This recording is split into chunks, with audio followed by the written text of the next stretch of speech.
Bom, olá pessoal, sou o Júnior, né? Psicoterapeuta, pós-graduado em saúde mental. Hoje neste vídeo, né, como toda semana venho trabalhando com as famílias, com o pessoal que me acompanha, né, aqui no canal do Júnior Bonanello Terapeuta, que é o objetivo, né, de trazer informação sobre a dependência química, né, se aprofundando, né, dentro desse contexto de entender a funcionalidade da doença, a aprender dentro dos comportamentos. Semana que vem, né, nós estaremos falando dentro do amor exigente, né, no quinto princípio básico do amor exigente.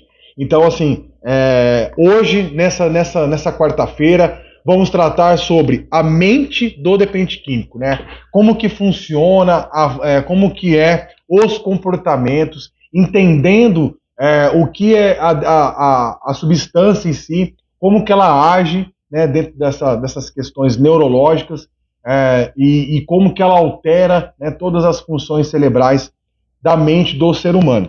E aí eu gosto de falar sobre isso tratando da seguinte forma, né?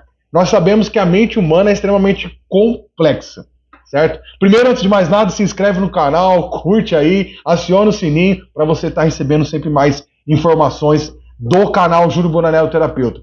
Então vem comigo nessa noite, vem comigo nessa experiência aí para se aprofundar sobre, né, o tema tão complexo que é a dependência química. Bom, antes de mais nada, né, só verificando se está tudo certo aqui no microfone. Vamos lá então, família. Essa reunião eu tenho como tema, né, que a mente, a nossa pior prisão é a mente da pessoa. E isso não me refiro apenas para o dependente químico, né? Dentro do mundo que nós vivemos, né, nós vamos escolhendo aquilo que nós vamos nos aprisionar, né? E o dependente químico, ele tem essa capacidade imensa em buscar algo que o deixe, né, no que ele acredite ser, né, talvez numa falsa ideia de estar vivendo a sua liberdade de escolha. Eu quero ser livre, eu quero viver da minha maneira, não gosto que as pessoas me cobrem, não gosto que a família chame atenção, né? Isso para as famílias que me acompanham é muito importante, né?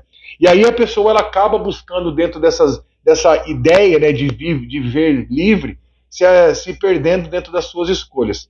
Então, por isso que eu usei como tema desta reunião, a minha pior prisão é a mente. Nós, seres humanos, isso eu me refiro a todas as pessoas, nós temos cerca de 90 milhões de pensamentos por dia, né? 90 milhões de disparos mentais de pensamentos por dia. Dentro desses 90 milhões, 70 milhões são pensamentos associados a situações negativas, a pensamentos destrutivos, a construção de ideias irreais. E aí eu volto para você que sofre com a dependência química.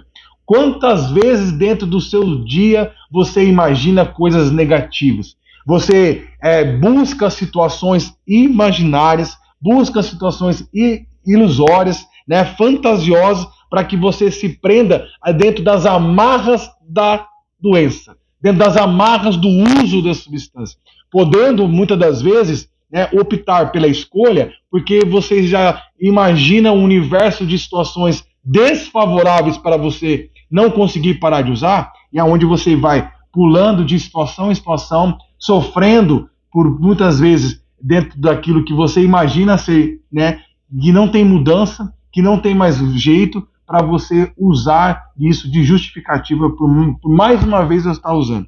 E aí, eu fiz até uma anotação aqui, quero ler para vocês, tá? Pensamentos que você não é capaz, isso tudo característica do dependente químico, de que você não é um perdedor, de que tudo está mesmo perdido, de que nada vai dar certo, que as coisas para você é sempre mais difícil, entende? E aí, dentro desses 70 milhões de situações, o dependente químico, de 90 milhões de situações, 70 milhões de pensamentos são destrutivos, você vai associando tudo isso de forma negativa, aí você monta, né, um universo de negatividade, no qual você já tem até o porquê que você escolheu usar mais uma vez. Você entende? E aí, quando a gente fica pensando em recuperação da dependência química, nós precisamos desconstruir tudo isso. E, obviamente, que com o uso de substância abusiva, você vai, né, desenvolvendo transtorno de ansiedade, transtornos de depressão, né, inúmeros transtornos, e vai elevando-se o medo das situações. Aí, quando você começa a sentir medo, você precisa usar. Quando você começa a sentir ansioso, você precisa usar. Quando você sente muito depressivo, você precisa usar. Então a droga ela vai sendo associada a todo o contexto da sua vida. E aí isso vai te aprisionando. Você está entendendo? Começa a te aprisionar dentro de inúmeras situações, no qual você não vai conseguindo mais se prender, já vai tendo esse desenvolvimento da dependência química, o seu corpo, a sua mente, né, a sua parte emocional e psicológica vai criando tolerância a todos os sentidos. Eu já disse até em outros vídeos, chega em algum momento que o dependente químico ele começa a criar uma relação com a dor. Ele aceita a dor porque dessa forma ele vai poder usar disso para usar a substância. Como assim, Júnior? Ele cria uma boa relação com as suas perdas. Ele se baseia em fatos criados pela sua mente para se automanipular, para se autodestruir, para ele criar um ambiente de boa relação com as dores, sabe? Ele vive buscando sentir dor para que ele possa ter um motivo que o leve a usar mais uma vez. Porque se as pessoas falam, mas por que você está fazendo isso? Você não quer parar de usar droga? Você não falou que ia parar? Aí ele fala, mas olha só para mim, olha a minha vida, as coisas não dão certo.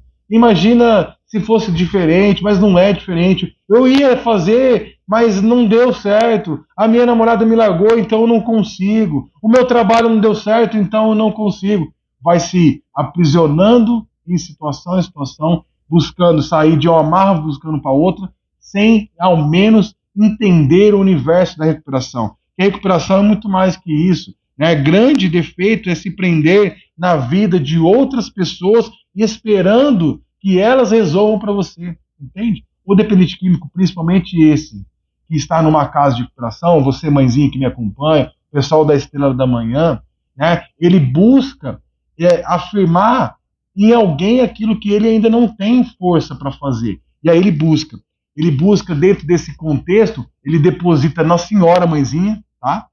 Deposita na senhora, a esposa, a namorada, porque ele não consegue olhar para ele e sentir-se forte e capaz para mudar a vida dele. Então ele precisa que alguém passe essa força para ele. Você, mãe que está ali na ligação, fala assim, meu filho, fica firme aí, né? tenha esperança.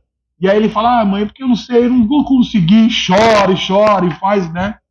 Porque, além de tudo, isso é um quadro que eu vou falar em outro vídeo na semana que vem, que é o quadro de abstinência, que a pessoa ela sofre pela falta da substância, por ela não conseguir mandar a informação para o seu cérebro, que ela não vai usar mais, e por isso que ela fica tão emotiva assim, tá, mãe? Então não caia nessas manipulação de choro, de articulação, a senhora acha, né, tenta transferir a culpa para que a senhora sinta-se responsável por ele estar assim, tá bom? Apenas você pode se libertar da sua prisão. Essa prisão que não, imagina, não é ninguém colocou você.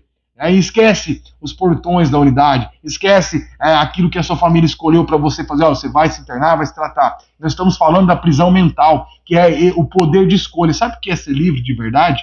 Sabe o que é ser livre de verdade? É quando você tem duas ou mais opções e você escolhe sabendo qual que é a certa. Sem ter peso na consciência, sem a sua consciência de cobrar de forma negativa, sabendo, ficando assim, em paz, tranquilo. E então, entende que se você ficar buscando frustrações, mágoas, sentimento de ingratidão, não entendendo que a sua família fez isso para te ajudar, você vai viver se frustrando, vai se viver se magoando, se auto-machucando, se auto-flagelando, para você ter mais uma vez um motivo para você usar. E aí eu pergunto para você que busca a recuperação, é sobre isso que você deseja viver? Famílias, vou falar outra coisa para vocês importante. O não é uma extensão do amor. Então aprenda a dizer não para seu filho. Quando você impõe uma condição, fala assim, não é do seu jeito, não vai ser mais assim, você está demonstrando para ele que, para ele fugir dessa prisão que ele se colocou, e não estou falando da prisão de uma clínica, estou falando da prisão mental, da substância, que ela anula sentimentos, ela neutraliza o poder de decisão que essa pessoa tinha, ela só vive pelas respostas do uso. E aí você dizendo não para ele, você está mostrando assim, faça alguma coisa por você. Nós estamos fazendo isso, de dizer para você não, e que você vai ficar e terminar o seu tratamento. Então, faça alguma coisa por você. Mãe, falo para você também, faça alguma coisa por você. Um fracasso inicial, né, que às vezes as pessoas vivem, né, ainda mais as pessoas que vivem na recaída, ele não pode determinar o resto da sua vida. Esse movimento, às vezes as mães ficam se cobrando e falam assim, nossa, Júnior, olha o que eu estou fazendo com meu filho, eu aprisionei ele. Não, não foi assim, ó. E esse movimento é um movimento de amor. Como eu falei, a extensão do amor é saber dizer não. E aí esse movimento sim, é um ato de amor. Então, mas para que você que busca recuperação, um fracasso inicial não pode determinar o resto da sua vida, tá ok? Está em suas mãos abrir a sua mente, desbloquear pensamentos associados ao uso de drogas, desbloquear, destravar pensamentos negativos e alavancar a positividade. A gratidão te faz chegar aonde você não chegou. E aí, muito importante, tá, família, que eu queria falar para vocês sobre esse trabalho da parte cognitiva. O dependente químico, ele tem essa parte cognitiva muito afetada por conta do uso de drogas. E aí é importante ressaltar que a reabilitação dessa parte cognitiva, o objetivo dela é retardar o processo das perdas cognitivas. O que serve a parte cognitiva? É a parte da captação, da percepção, no qual a pessoa faz o julgamento, no qual ela faz o planejamento. E na recuperação da dependência química, ele precisa destravar essas amarras, quebrando essa prisão mental, né, dessas gaiolas emocionais e gaiolas de pensamentos negativos, para que ele possa trabalhar novamente, né, a sua parte cognitiva de percepção. E isso gera tempo, isso exige tempo. Não é com 1 mês de clínica, não é com 2 meses de tratamento, é tempo, 6 meses, 9 meses, para que a pessoa passe para toda a parte da desintoxicação física, para ela depois começar, depois dos 90 dias, começar a ter essa percepção com a realidade novo, a parte cognitiva começa a ser destravada, para que ele comece a ter essa captação das informações sem ser distorcido. Você percebe que quando você fala aquela ligação com ele, dentro da clínica, ele começa falando uma coisa e termina falando outra, ele começa pedindo perdão e depois começa a te impor alguma coisa, ele começa pedindo, não, mas eu não tenho direito a pedir nada, depois está pedindo. Entende, mãe? Entende, esposa? Entende a forma que você precisa entender sobre a doença para você não cair em articulação, manipulação e mentiras, né? Então, esse destravamento da parte cognitiva para restaurar a parte cognitiva não é da noite para o dia. Exige tempo, porque foi muito tempo afetada pela substância. Altos níveis de droga na mente, na parte do córtex pré-frontal, afetou a parte cognitiva de seu filho. E aí precisa fazer esse mapeamento novamente, né? Exercícios mentais, como as reuniões terapêuticas, as videoterapias, aquele momento dos narcóticos anônimos, para que ele possa ir falando sobre a doença e colocando para fora os seus medos, as suas inseguranças, os seus traumas. Tudo isso exercita o seu cérebro, faz com que a sua parte cognitiva vai se ativando novamente e essa prisão mental vai se afastando. Então é importante você ressaltar isso, o quanto você deseja que ele termine.